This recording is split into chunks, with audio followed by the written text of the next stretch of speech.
Bismillahirrahmanirrahim. Kita lanjutkan pelajaran kitab Buku Dulujen, kitab yang menjelaskan tentang hukum-hukum hak-hak dan kewajiban bagi suami dan istri.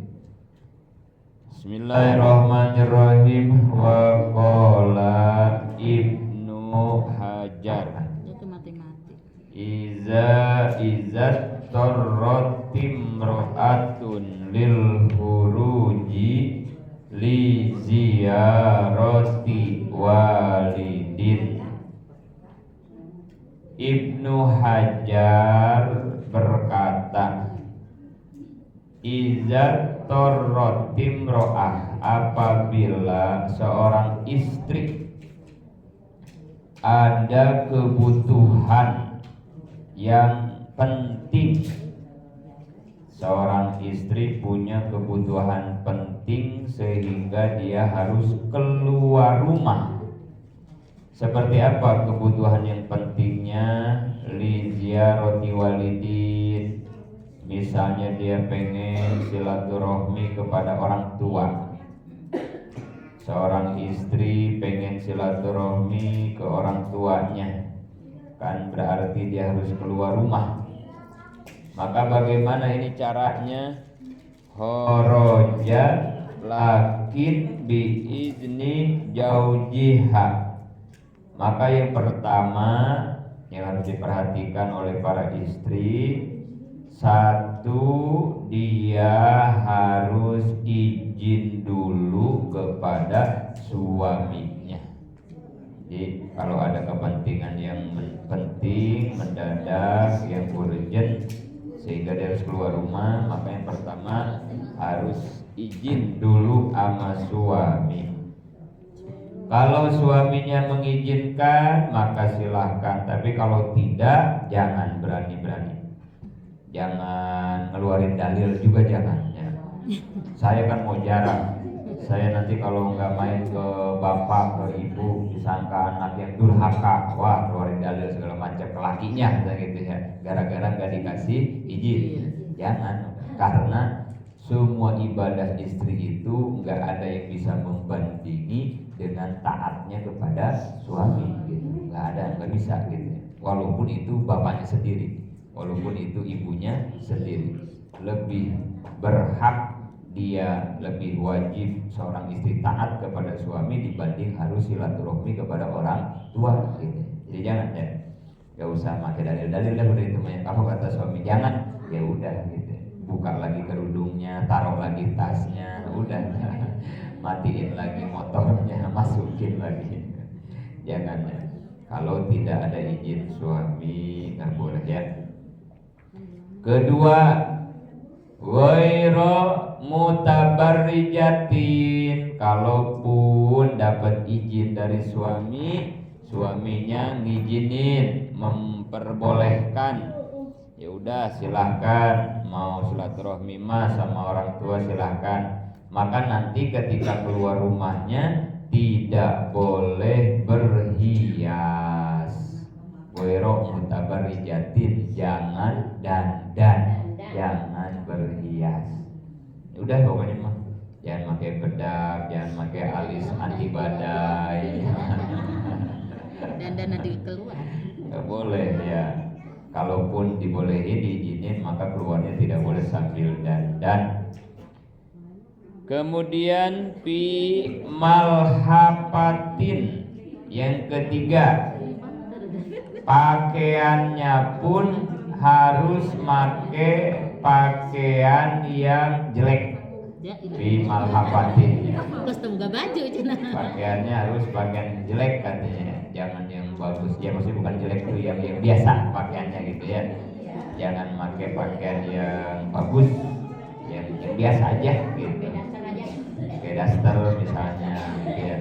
Ini dalam rangka apa? Dalam rangka menjaga fitnah, karena dia keluar tanpa didampingi oleh suami. Coba kalau dia dandan, pakai bedak menor, pakai wangi-wangian, pakai bajunya yang paling bagus, bahaya di jalan ya. dilihatin lelaki lah, digodain lah, dan lain-lain. Maka ini agama sangat menjaga, melindungi para istri, para wanita, para perempuan, sehingga menggunakan aturan yang seketat ini gitu ya. Jadi yang ketiga, pakaiannya nggak boleh yang bagus. Wasihotin, bahkan ini mah lebih ekstrim. Wasihotin, kalau bisa baju juga yang kotor katanya. Wasihotin ya. Udah mah bajunya jelek, terus bajunya kotor. Ya udahlah. Kalau udah begini, lelaki mana yang berani lirik kan gitu ya. Lelaki mana yang berani menggodain, gak bakalan. Malah jadi ngejauhi, jadi aman dari fitnah ya. Jadi jangan undang-undang ya. Harus membuat mereka lelaki malah tidak mau melirik gitu, bukan jangan diundang-undang supaya dia melihatin kita gitu ya. Dosa fitnah jadinya ya. Wasiabin bijlatin, kemudian bajunya juga baju yang jelek. Bijlatin itu baju yang jelek aja, katanya pakai baju yang biasa aja ya. Watagudu torpaha, kemudian dia harus menundukkan penglihatan. Jadi kalau nanti istri perempuan keluar rumah jangan jelalatan ya, nunduk jalannya, ditundukkan gitu ya, tutupin pakai helm, pakai masker misalnya ya. Wala tangzur yaminan wala simalan, di jalannya jangan lurak-lirik, tengok ke kanan ke kiri jangan ya, nunduk aja nunduk gitu, jangan ngelihat kemana-mana. Bukan jalannya lurus, tapi jangan lurak-lirik gitu ya. Pokoknya nunduk aja ya ke bawah, jangan lihat kanan lihat kiri ya. Wa illa kana asyatan, kalau si istri tadi tidak melakukan aturan yang barusan, keluarga izin, keluar pakai baju bagus, dandan segala macam, di jalannya lurak-lirik segala macam, kanat asyatan, maka itu perempuan sama saja sedang maksiat. Jadi dosa jadinya ya, kalau sampai kita melanggar aturan yang barusan. Jadi bukan hanya mau ke orang tua aja, mau kemana saja, kalau kita sedang tidak sama suami, maka usahakan seperti ini keluarnya gitu ya, seperti ini keluarnya. Kalau tidak kita jadi dosa, naudzubillah. Wahukia, kemudian ada hikayat, ada annahu mata timro'atun mutabarijatan, ada seorang perempuan meninggal dan dia ketika hidupnya suka dandan. Ini suka keluar rumah dandan gitu ya, meninggal. Setelah dia meninggal, paro'aha ba'du ahliha finnaum, diimpikan oleh sebagian keluarga. Jadi pas itu perempuan yang suka dandan mati, keluarganya ada yang ngimpiin. Apa yang terjadi dalam impiannya? Waqad muridot Allahi ta'ala bisyabin rukokin. Jadi di akhirat dia dikasih baju yang tipis. Jadi dipakein pakaian bajunya yang sangat tipis. Fahabat rihun, kemudian ditiup angin. Pakasapat ha, akhirnya ya udah kebuka ya, karena tipis kan, kena angin kenceng sobek, jadi lanjang jadinya ya. Pa'a rodallahu anha, setelah perempuan itu udah hilang pakaiannya, Allah berpaling, Allah nggak mau ngelihat ya karena telanjang ya, Allah berpaling nggak mau ngelihat perempuan itu. Waqala, Allah berfirman, huzu biha zatas simal, tangkap, tarik itu perempuan, bawa ke arah kiri. Kiri itu berarti kalau di akhirat ilan nari, bawa ke neraka. Nauzubillah. Fa innaha, kenapa demikian? Kanat minal mutabarijat. Ini perempuan dulu di dunianya tukang dandan.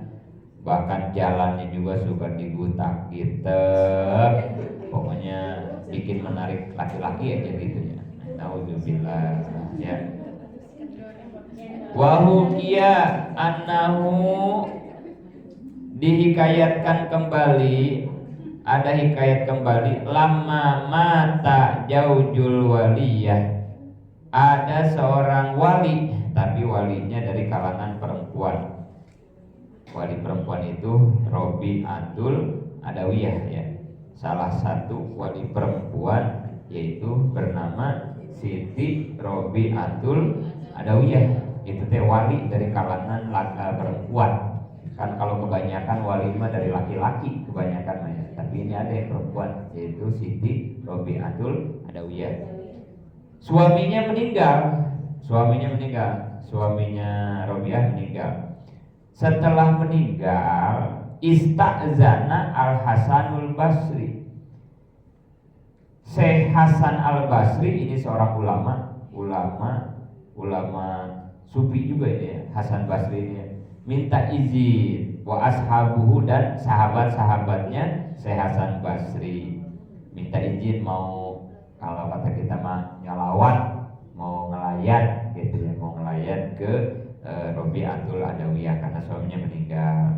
Pak Azanat kemudian diizinin, nggak apa-apa kata Robi'ah, kalau emang mau ngelayat sini ke rumah. Lahum biduhul, masuk ke rumah ngelayat nyalawat. Begitu masuk, wa arofot, Siti Robi'ah menurunkan asitro kepada tutup-tutup. Jadi hordengnya ditutup gitu ya. Jadi Syekh Hasan Basri dengan sahabat-sahabatnya masuk ke rumahnya, kemudian Siti Robi'ah nutupin hordeng, jadi dihijab lah gitu ya, dihijab, jadi nggak ditemuin gitu ya. Dan ini seharusnya kalau kita kedatangan tamu laki-laki, para perempuan nggak boleh ditemuin, seharusnya begitu aturannya ya. Jadi dijagain dah, pakai hijab, pakai apa, bukan malah kongko di ruang tamu duaan gitu ya, atau bertiga sama laki. Seharusnya mah nggak boleh. Kalau bisa lagi mah, kalau suaminya nggak ada mah, kemarin jangan menerima tamu laki-laki. Mohon maaf, suami saya lagi nggak ada, anak laki-laki saya juga nggak ada, ntar aja kalau mau kesini gitu ya. Kalau terpaksa penting, ya paling enggak gitu ya, ditutupin dah, pakai hordeng, pakai apa gitu ya. Jangan berhadapan, saling tatap, ngobrol langsung, melihat wajah seharusnya. Nah, ini Robi'ah juga sama, tutupin dah hordengnya. Wajalasat waro'as satri, duduk di belakang hordeng. Jadi kehalang hordeng Hasan Basri di sana, Siti Robi'ah di sini gitu, kehalang hordeng. Faqala Hasan washabu, kemudian Syekh Hasan berkata, qad mata ba'luki, kalau kata kita mah kami semua ikut bela sungkawa atas wafatnya suami engkau wahai Robi'ah gitu. Fahtari min haula'i juhadi man siti. Nah, kalau orang perempuan-perempuan soleh, solehah, orang-orang baik mah ya disukai sama orang-orang ya. Jadi setelah suaminya meninggal, ini teh ulama semua yang datang, teh ulama semua. Kata mereka, fahtari min haula'i juhadi. Robi'ah, suamimu udah meninggal, silahkan kalau kamu ingin mencari suami lagi, pilihlah di antara kami ini, kami semua ulama besar ahli sufi, katanya begitu ya. Jadi Syekh Hasan Basri dan sahabat-sahabatnya menawarkan diri kepada Robi'ah gitu ya. Ya karena siapa yang gak pengen punya istri soleh, apalagi ini seorang wali kan gitu. Apa kata Siti Robi'ah? Faqalat na'am, ya baik. Hubban wa karomatan, terima kasih banyak atas penghormatannya, kemudian cintanya para syekh-syekh kepada saya gitu. Terima kasih gitu. Makasih banyak kata Siti Robi'ah ya. Sa'altukum walakin sa'altukum, tapi saya mau nanya nih, kata Siti Robi'ah gitu ya. Kalau memang di antara ini para ulama ada yang siap jadi suami saya sebelumnya mau nanya gitu kata si Rabi'ah. Apa pertanyaannya? Man a'lamukum hatta ujawijahu ail a'lamu nafsi. Kata Rabi'ah gini, saya mau ngasih beberapa pertanyaan di antara ini nih para ulama-ulama nih. Nanti siapa aja yang paling bisa ngejawab, yang paling pintar, yang paling tahu, dialah yang akan aku jadikan suami gitu. Jadi diseleksi lah gitu ya, diseleksi karena banyak kan ini ada beberapa ulamanya kan itu nggak sendiri. Faqalu ashabul Hasan a'lamuna al Hasan al Basri radhiyallahu. Nah tiba-tiba ini yang datang tadi berkata, pasti di antara kami yang paling pintar Syekh Hasan Al Basri gitu, karena yang lain-lainnya udah merasakan lah gitu ya, bahwa nggak ada lagi yang paling alim, paling pintar, paling ahli ibadah kecuali Syekh Hasan Al Basri. Makanya yang lain udah mundur dah, udah gak usah diseleksi, kami pasti kalah, udah aja langsung katanya Syekh Hasan Al Basri aja jadikan suami engkau, karena di antara kami yang paling pintar ya Syekh Hasan Al Basri itu kata sahabat-sahabatnya gitu ya. Faqalat in ajabtani an arba'ati masaila fa ana jaujatun. Ya udah, kalau memang keputusannya seperti ini bahwa yang lain ini sudah nggak mampu lah gitu ya, jadi sudah mempersilahkan Syekh Hasan Al Basri saja yang akan jadi suami saya, ya udah nggak apa-apa, saya terima. Cuma kata Siti Robiah, saya mau nanya 4 perkara dulu sama Syekh Hasan. Kalau benar ini Syekh Hasan yang paling pintar kan itu ya, paling pintar dan paling tahu itu. Saya mau nanya 4 dulu. Kalau 4 pertanyaan ini bisa dijawab, maka saya siap menjadi istri dari Syekh Hasan Al Basri gitu. Mana pertanyaan yang 4? Faqala is'ali in wafaqani Allah. Faqalat ma taqulu lau muttu kharajtu minad dunya muslimatan aw kafiran. Kata Syekh Hasan Al Basri, insyaallah mudah-mudahan Allah memberikan pertolongan kepada saya untuk bisa menjawab pertanyaan engkau wahai Robiah gitu. Kemudian Siti Robiah bertanya, yang pertama kata Siti Robiah, 4 nih pertanyaannya. Lau muttu kharajtu minad dunya muslimatan au kafiratan. Pertama, wahai Syekh Hasan Al Basri, coba jawab, kira-kira kalau nanti saya mati, kata Siti Robiah, kalau nanti saya mati, kira-kira saya mati dalam keadaan beriman atau kafir? Pertanyaan begitu. Kira-kira ibu-ibu kalau ditanya begini bisa jawab gak? Enggak. Bu, nanti kalau mau Yazid mati, kira-kira matinya dalam keadaan iman atau kafir? Bisa gak ngejawab? Apa kata Syekh Hasan? Qolal Hasan, haza goibun anil holki. Waduh, ini mah saya nggak bisa jawab katanya ini mah ya, karena nggak ada yang tahu ya kita meninggal itu dalam keadaan husnul khotimah atau suul khotimah ya, nggak ada yang tahu kita teh mati bakal dalam keadaan iman atau kafir. Siapa yang tahu di antara kita? Nggak ada ya. Makanya ya kata Imam Ghazali, salah satu pendidikan ilmu tasawuf, ilmu akhlak, jangan pernah menganggap hina, menganggap remeh kepada siapapun, nggak boleh, ya, nggak boleh. Ini salah satu pendidikan tasawuf, ya, akhlak. Pertama kata Imam Ghazali, kalau kita ngelihat orang yang umurnya di bawah kita, lebih muda ya, maka jangan sepelekan orang yang lebih muda dari kita. Lu mah bocah kemarin kan gitu ya, bau kencur. Nah kita kadang gitu ya, kalau sampai yang kecilan tuh ya, nah kami begitu kan gitu ya. Apalagi kalau dia coba-coba nasihatin kita, lu tahu apa sih bocah kemarin, gitu kita mah ya. Nggak terima kita dinasihatin anak, gitu kan ya. Nah ini yang harus dilatih lah, harus dilatih sama diri kita. Jangan pernah kita menyepelekan orang cuman gara-gara umurnya lebih muda dari kita. Maka kata Imam Ghazali harusnya begini, ketika kita berhadapan dengan orang yang lebih muda, tanamkan di dalam hati kita, ya Allah enak banget ya jadi kamu gitu.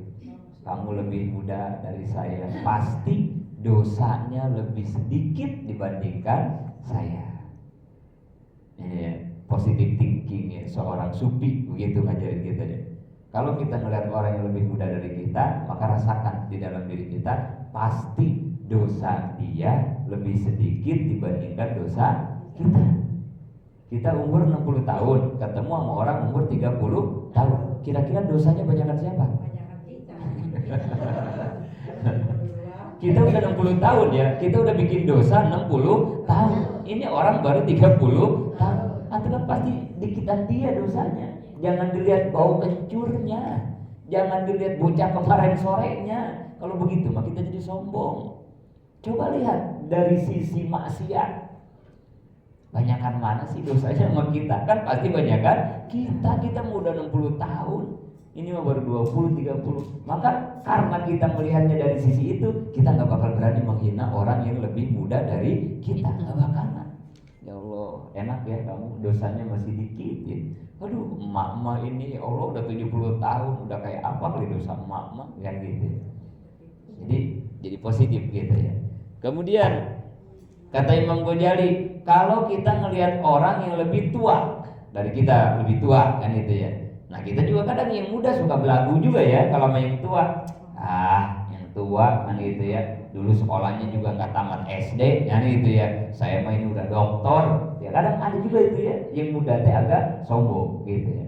Nah maka kata Imam Ghazali, jangan menyepelekan orang yang sudah lebih tua. Caranya bagaimana? Coba pandang mereka dari sisi ibadah. Enak banget ya. Saya lebih muda ya dari mama misalnya. Siapa yang paling tua di sini ya? Yang umurnya paling tua siapa sih? Siapa? Berapa tahun? Berapa tahun, Mak? Aina 75. 75 tahun, Mak Aina. Oh, subhanallah ya. Ini kita nih yang muda ngelihat si Mak 75 tahun. Maka lihatlah, kalau kita bandingkan lobaan urang apa lobaan si emak ibadah lobaan sah.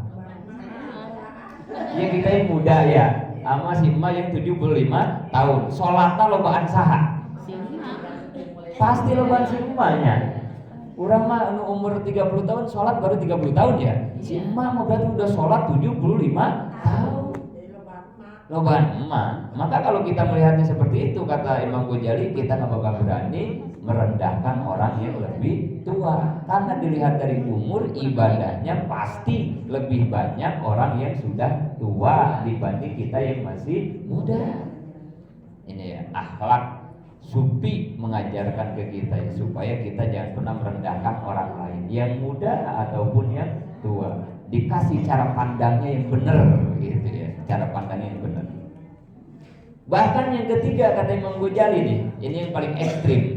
Kalau kita menghadapi orang kafir nih, orang Kristen, orang Buddha, kita kadang ya ngelihat orang Kristen, kadang kita nih ngelihat orang Kristen, ngelihat yang di kampung sawah gitu ya, ngelihat yang ke gereja misalnya ya, ngelihat hari Minggu yang pakai kebaya, wah di hati itu kan ya, di hati kita ya, ini calon ahli neraka itu kan ya.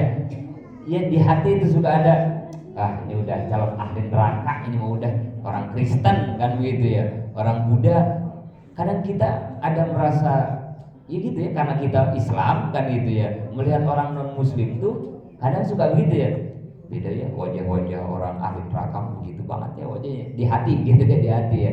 Kadang kita berani tuh ya merendahkan orang kafir. Padahal kata Imam Ghazali, jangan begitu melihatnya, tapi cara melihatnya begini. Ini kata Siti Robiah, hari ini kita Islam, hari ini kita beriman. Apakah iman kita, Islam kita bakal ke bawah sampai kita meninggal? Ke bawah nggak kira-kira? Nggak tahu ya. Termasuk begitu pun orang-orang kafir, orang Kristen. Memang hari ini dia Kristen, tapi apakah kekafirannya akan terbawa sampai dia mati? Kan kita kagak tahu. Bisa jadi kita yang beriman pas mau mati malah jadi orang Kristen, nauzubillah. Tapi dia yang orang Kristen begitu mau mati malah dikasih hidayah jadi masuk Islam. Kan bisa aja buat Allah mah ya.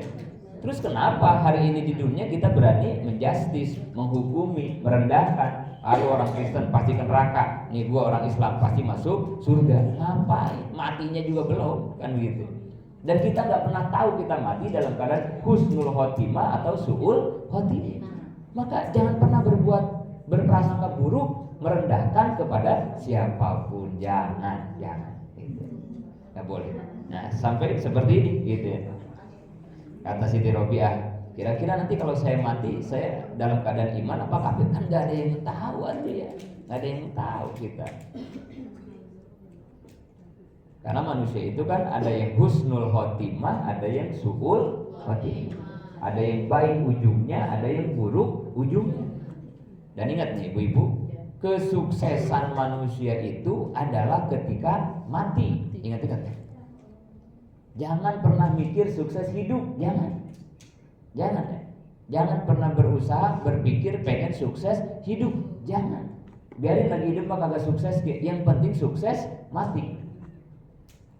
Ya, naikin keilmuan wawasan kita ya. Karena selama ini kita berpikir pengen sukses hidup, kan gitu ya. Orang kalau hidupnya sukses, matinya sukses, enak gak? Hidupnya sukses, matinya sukses, enak gak? Dan itu terlalu sempurna bagi kita yang banyak dosa. Jadi jangan mimpi. Jadi pilih aja salah satunya buat kita mah ya. Pengen sukses hidup apa pengen sukses mati, gitu aja kita mah ya. Pilihnya ya. Syukur-syukur mama Allah dikasih sukses hidup, sukses mati. Tapi kan terlalu sempurna buat kita pendosa mah ya. Satu aja kita mah nggak apa-apa ya Allah. Kalau suruh milih nih, mending sukses hidup apa sukses mati, milih mana? Sukses mati. Biarin lagi hidup mah kita gak sukses, melarat, banyak masalah, begini gagal, begitu. Enggak apa-apa, enggak sukses-sukses dah, pokoknya lagi hidup ya. Tapi ketika meninggal dunia, kita dalam keadaan sukses. Apa itu sukses meninggal dunia? Mati membawa iman dan kan begitu kan ya? Mendingan sukses mati kan ya, begitu ya? Daripada hidup di dunia senang segala macam sehat, tapi pas mati nggak bisa membawa iman dan Islam, nauzubillah ya. Habis keenakan, duitnya banyak, pangkatnya tinggi, badannya sehat, sampai lupa sama Allah, sampai lupa sama ngaji, akhirnya gara-gara kurang ibadah, kurang ngaji, kurang zikir, kurang segala macam, mati nggak bisa melafazkan la ilaha illallah. Nauzubillah. Yang kayak kita aja begini. Hidup kita kan sekarang gak ada yang sukses ini ya.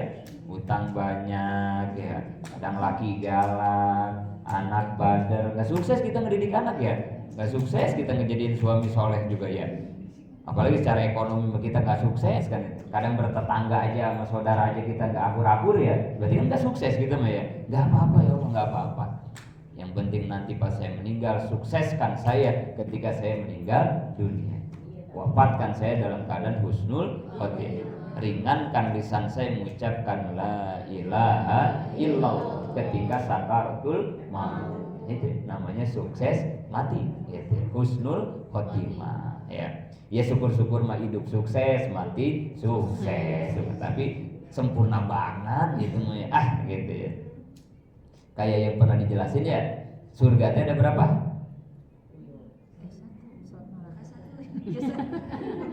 Waktu itu pernah dijelasin ya. Allah itu menyediakan surga itu berapa?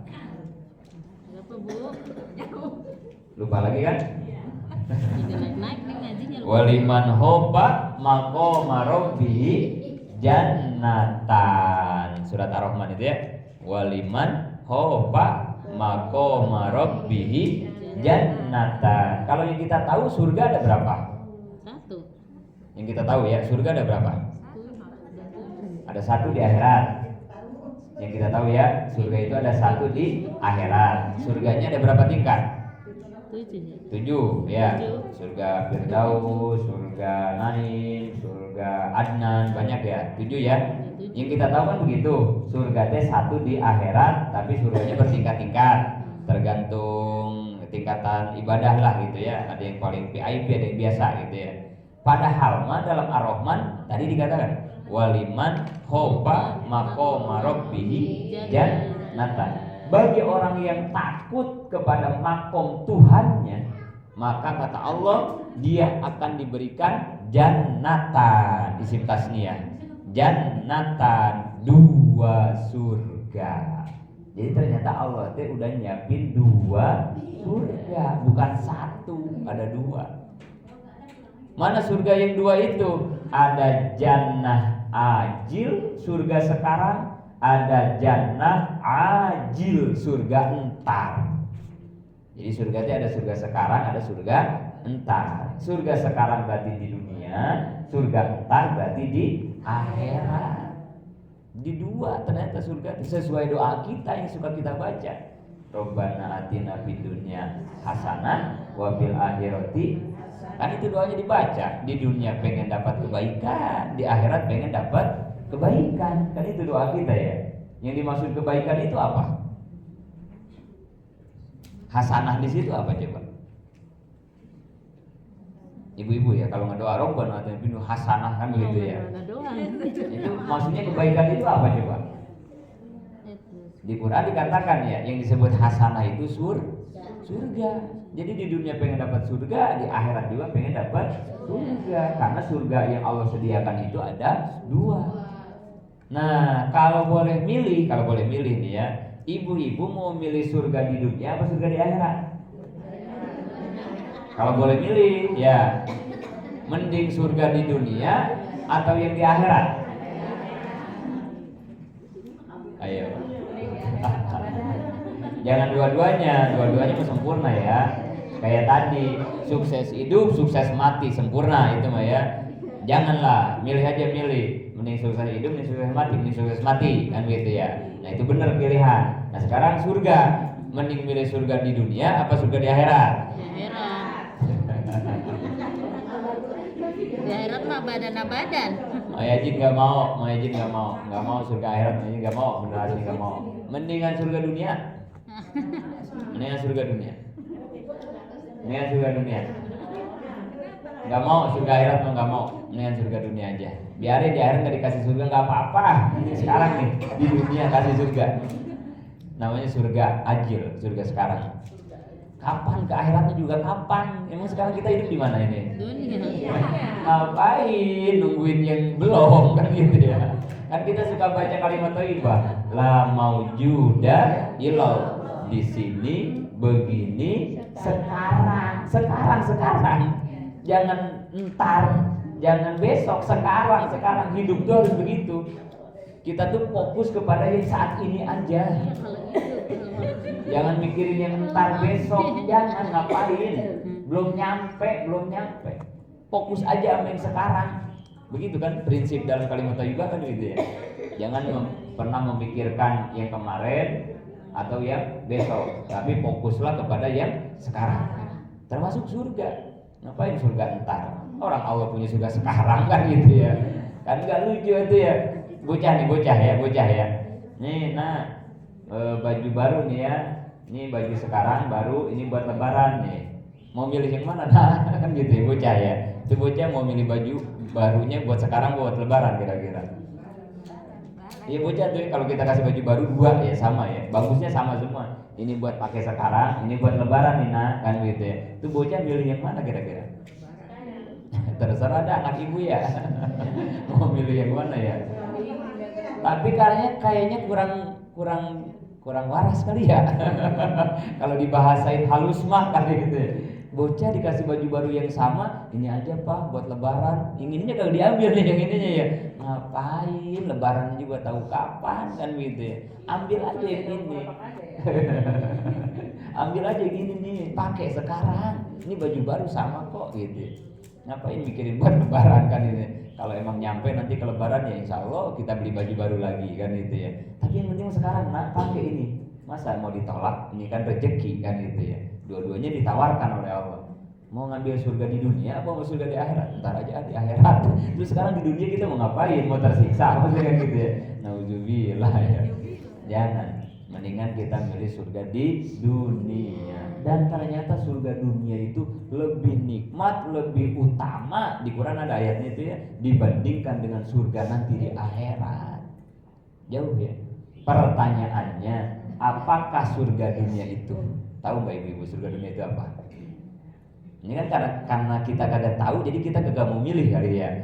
Karena kita kagak tahu ya, emang ada surga dunia. Kalau ada apaan sih? Karena nggak tahu, jadi ntar aja yang di akhirat aja, gitu ya. Gitu gara-gara kita kagak tahu kan gitu ya. Pertanyaannya, apa surga dunia itu? Nah di ayat Quran itu dikatakan, Yang dimaksud surga dunia itu adalah waridwanullah, keridhaan Allah. Itu surga dunia.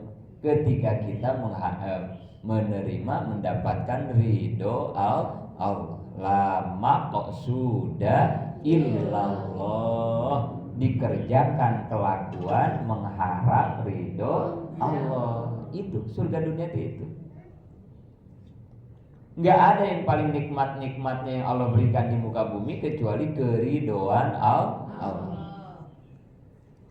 Orang nih di penjara, kalau ibu-ibu main ya ke penjara, ke lapas ya, main ke lapas, ke penjara.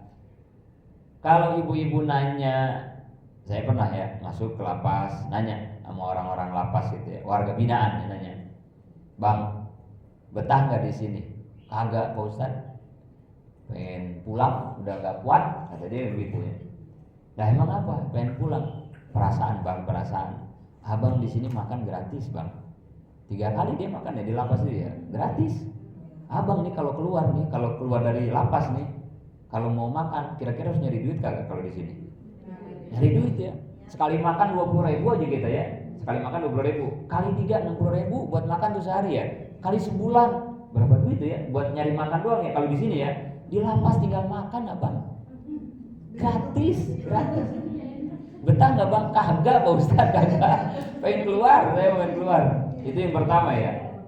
Kata saya ini makanan gratis di sini, di luar harus bayar. Tetap dia kagak betah. Yang kedua, bang, kenapa pengen keluar? Abang nih kalau keluar dari sini, kalau nggak punya rumah, nanti di sono kan harus kontrak. Ya kalau nggak punya rumah kan di sini ya, dia harus kontrak. Kontrak paling murah sekarang GoPay sebulan. Setahun berapa? Di sini abang nggak usah bayar kontrakan, gratis. Berapa tahun juga nggak ada yang nagih kontrakan. Betah nggak bang? Kagak, gratis juga kagak. Pengen keluar pokoknya. Terakhir bang, abang nih kalau keluar dari sini punya barang bagus, punya mobil bagus, punya apa aja, rumah abang harus dijaga sama security. Itu bayar security setiap bulan tuh yang di perumahan-perumahan itu suka ada security. Itu mahal itu bayar security. Di sini mah abang nggak usah bayar security. Abang ke WC aja dikawal, dijagain ya. Kalau ke WC kemana dikawal dan gak usah dibayar itu. Dikawal ke masjid, mau berjamaah ke masjid dikawal. Mereka itu dikawal. Pengamanan di sini nggak usah bayar bang, gratis. Betah nggak bang di sini? Kagak. Makan gratis, nggak usah bayar kontrakan, pengamanan super ketat kan gitu ya. Aman banget mereka di dalam. Tetap mereka nggak mau, pengen keluar. Itu warga binaan. Tapi begitu saya ngobrol sama pegawai-pegawai lapas, saya tanya tuh pegawai lapas, Pak, kerja di sini betah apa kagak? Apa kata dia? Betah banget Pak Ustadz, saya kerja di sini betah banget. Terus kalau Bapak dikeluarin dari sini, mau apa kagak? Jangankan dikeluarin Pak Ustadz, saya dimutasi aja kagak mau. Saya udah betah banget di sini. Tuh kata pegawai lapas. Padahal ya langitnya sama, keramiknya sama, ruangan yang ditempatnya sama, tapi di dalam ruangan di bawah naungan itu ada manusia yang berbeda keinginan. Yang satu mah pengen buru-buru keluar, yang satu mah dimutasi juga kagak mau. Ini kenapa ini? Kok orang berbeda gitu ya? Padahal sama-sama aja kan ya. Udaranya sama, ruangannya sama di situ sama. Tapi yang satu mah pengen buru-buru keluar, yang satu mah kagak mau keluar. Ternyata pas ditanya-tanya, jawabannya adalah yang satu mah masuk ke situ karena dosanya, karena kesalahannya, tapi yang satu mah masuk ke situ karena prestasinya. Bedanya itu doang ya. Sama-sama tempatnya, cuman beda. Yang satu karena kesalahan, yang satu karena prestasi. Yang punya kesalahan mah gak bakalan betah, tapi yang punya prestasi mah betah banget diam di situ. Kita sama. Kalau pengen dapat ridho Allah, itu yang nanti akan menenangkan, membuat kita betah hidup, bahagia, tenang, nyaman. Kalau kita udah dapat keridhoan Allah. Kenapa? Karena ya kayak tadi orang tadi begitu ya. Dia kan ditaruh di situ emang atasannya ridho, semua ridho kan gitu. Maka dia betah, nyaman kan gitu ya. Walaupun di dalam penjara. Tapi kalau kita hidup bikin kesalahan mulu, maksiat mulu sehingga Allah murka, tidak ridho, maka mau seindah apapun, rumahnya mewah, mobilnya banyak, anak punya, istri cantik, tidak akan ada kenyamanan dan kebahagiaan mereka hidup di sana. Karena hidupnya tidak ada di bawah keridhaan Allah. Pertanyaannya, kenapa mereka tidak ada keridhaan Allah? Satu jawabannya, karena terlalu berani melakukan dosa dan kemaksiatan. Artinya apa? Hidup kalau pengen tenang, kalau pengen dapat ridho Allah, pengen dapat surga dunia, maka jangan pernah berani-berani melanggar aturan-aturan Allah. Ayo dah, rasain gitu. Ini yang nggak pernah kita miliki selama ini. Kita nganggap bahagia itu kalau punya duit banyak. Kita nganggap bahagia itu kalau udah punya suami. Kita nganggap bahagia itu kalau udah diangkat PNS. Kita nganggap bahagia itu kalau anak kita udah diterima di kepolisian, TNI. Kan begitu ya. Selama ini kita berangkat begitu ya. Enak ya kalau jadi kan begitu ya. Padahal semua itu fotomorgana ya. Semu. Tidak ada di dunia yang bisa membahagiain kita kecuali satu doang, ketika kita mendapat keridhaan Allah. Bagaimana cara mendapat keridhaan Allah? Posisikan diri agar selalu ada di atas sirotol mustaqim. Hindari kemaksiatan, laksanakan semua perintah-perintah Allah. Maka tanpa uang, tanpa rumah mewah, tanpa mobil mewah, Allah akan terus menurunkan sakinah, mawaddah, warohmah di dalam hati kita. Bahagia aja hidupnya teh. Gak ada galau-galaunya, gak ada pusing-pusingnya, gak ada takut-takutnya. Senyum, enteng, tenang. Dan itu semua tidak bisa diukur oleh materi. Itu yang disebut surga dunia. Karena kita kagak tahu, jadi nggak pernah dikejar-kejar. Surga dunia itu nggak pernah dikejar-kejar kan sama kita ya. Karena kita nggak paham kan ya. Bahkan kita nggak pernah merasakan. Coba dah 24 jam aja sama kita rasain, ibu-ibu ya. Praktekin nih omongan firman Allah ini, praktekin sama kita. Benar nggak sih di dunia itu ada surga? Praktekin dari ini. Dari mulai mau tidur, wudhu dulu. Mau tidur kita ya, wudhu dulu, ngedoa dulu. Terus mau tidurnya istighfar segala macam sampai tidur. Kemudian bangun jam 3, tahajud, mandi dulu ya, mandi ke air, tahajud, sholat hajat, tadarus, ngedoa segala macam sampai subuh. Jangan putus. Dari subuhnya wiridan. Terus kalau bisa mau tadarus segala macam sampai suruh. Jangan kemana-mana tuh ya. Terbit matahari langsung suruh, sholat, kemudian duha. Habis itu baru dah masak, nyuci segala macam, nyiapin segala macam. Terus sampai berangkat ngaji. Terus pokoknya berbuat baik aja terus. Jangan ada dosa. 24 jam merasakan. Jangan lama-lama dulu. 24 jam. Ini hati. Nanti yang ademnya langsung ke sini gitu. Ke hati. Sama suami taat, anak diurusi, sama tetangga akur. Terus jaga lisan supaya gak nyinggung orang, jaga pandangan, jangan lurak-lirik ketika jalan.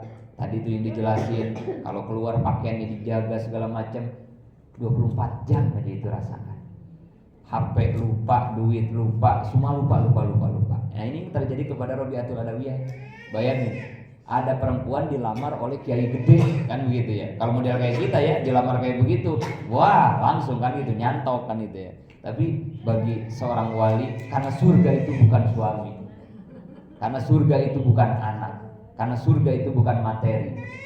Surga yang hakiki adalah ketika kita mampu beribadah dan meninggalkan maksiat kepada Allah. Coba ya, jangan seminggu dulu, jangan sebulan dulu, 24 jam aja. Bagaimana hidup bisa menjalankan perintah Allah, bisa meninggalkan maksiat Allah. Yang biasanya kita ngomongin orang, berhenti, pokoknya hari itu berhenti. Udah, jangan ngomongin orang lagi. Saya mau merasakan surga dunia sehari ini. Yang nggak pernah tadarus, pokoknya sekarang habis sholat saya mau tadarus. Yang nggak pernah wiridan, sekarang habis sholat wiridan.